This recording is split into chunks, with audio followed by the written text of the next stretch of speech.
Grease. Hey guys, it's Sean from Engines and Elbow Grease. It's been a while since I've done a video, but doing something today that I've wanted to do for a long time.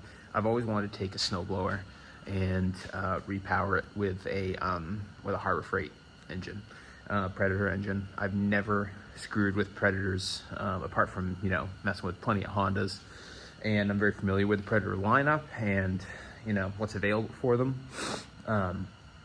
But I've never actually put one on anything that I've owned. So if any of you were watching those 12 days of Christmas sales, the at least by me at my local ones, the 212 6.5 horse went on sale for $80, which is like $60 off. I think they're like $149 now, so it was $79 or $89.99. So I guess it was $90. So it was $60 off. Normally $150. I got it for $90. And perfect opportunity. Now this is a Bolens 824A. You've seen this snowblower in past videos over the years. I grew up with this snowblower. This is my grandfather's snowblower, brand new. Had the original engine on. I grew up using this thing all the time, and my dad gave it to me when he got a new one a few years ago when I got my first house, and gave me this one to use. And the original engine on it blew up finally after 25 years, even with oil in it, finally let go. And I did a video on that. There's a video back on my channel from, man, it's probably 6 or 7 years ago, where I tear down the old one and show you how it broke, and then show me swapping this engine onto it. This is another 8 horsepower Tecumseh that I picked up cheap. In the process of moving, this got left for a while, and it sat outside for 2 years, unfortunately. And I wasn't in the state, I wasn't close to it, and it's just a snowblower. I mean, really, I know, you know, it does have some emotional attachment for me, but it is just a snowblower at the end of the day. And this engine is not locked up, but every single thing is stuck on it. I've broken every single bolt trying to get it apart. I wanted to put a carburetor on it. I did get it running, but I needed to put a carburetor on it. Studs broke off for that. Muffler was rotted out, studs broke off for that. Needed to change the fuel line, get the shroud off, because, you know, they run behind the shrouds on the Tecumsehs. The 2 of the head bolts broke, and that was what did it for me. So this engine is just it just sat too long, and it's pretty much only good for parts now. And it does run, it is free, but it doesn't run well, and it can't have an exhaust, and it's probably going to blow a head gasket because it's got 2 broken head bolts now that are broken in the block. So without further ado, let's take a look at the machine, and then we're going to get into doing this swap. All right, this is the machine. It's an old Bolens 824A. My grandfather bought brand new in 1984, I believe this is. 1984 or 1987, I can't remember. One of the two. We put this engine on, like I was just saying. This is a second engine it's had. It's had probably got 6 years ago, but everything has broken off of it, and I just can't do anything with it anymore. So I'm gonna have to just use it for parts. And I've always wanted to repower something with a Predator, and that's what we're gonna do. So I got that Predator on sale for $90, $89.99 on the 12 days of Christmas sale from Harbor Freight. It's the cheapest they've been all year, even cheaper than on Black Friday from the prices that I saw. And this is a little small, 6.5 horse. This is normally an 8 horsepower. That should keep up fine. It's only a 24-inch cut. Also, older. You're talking a 40-year-old engine versus a brand new engine. Horsepower is rated and measured differently now. And these overhead engines make much more torque than the old flatheads did.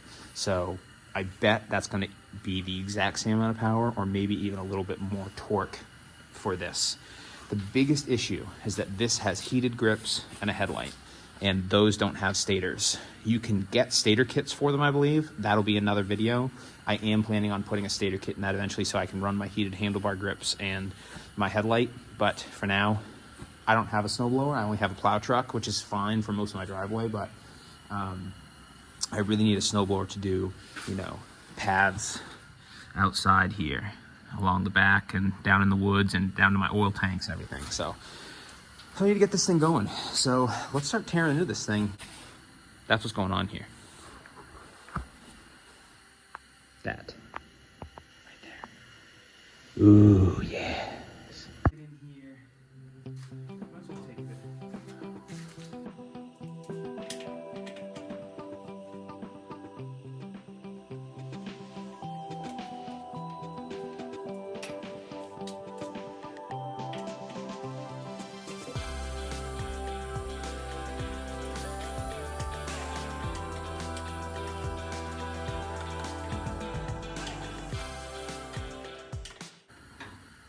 case you're wondering, yes, I do need better heat for my garage, and I'm planning on putting a wood stove in. It's also not insulated.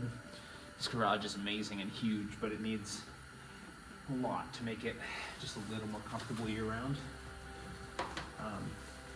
I'm planning on doing that, hopefully throughout the winter, this winter, and next year. So for next.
Well, I got the Predator on, but it's not installed. I'm gonna have to do some changes on the mounting. It is slightly different. The footprint is the same, but the overall body length is different.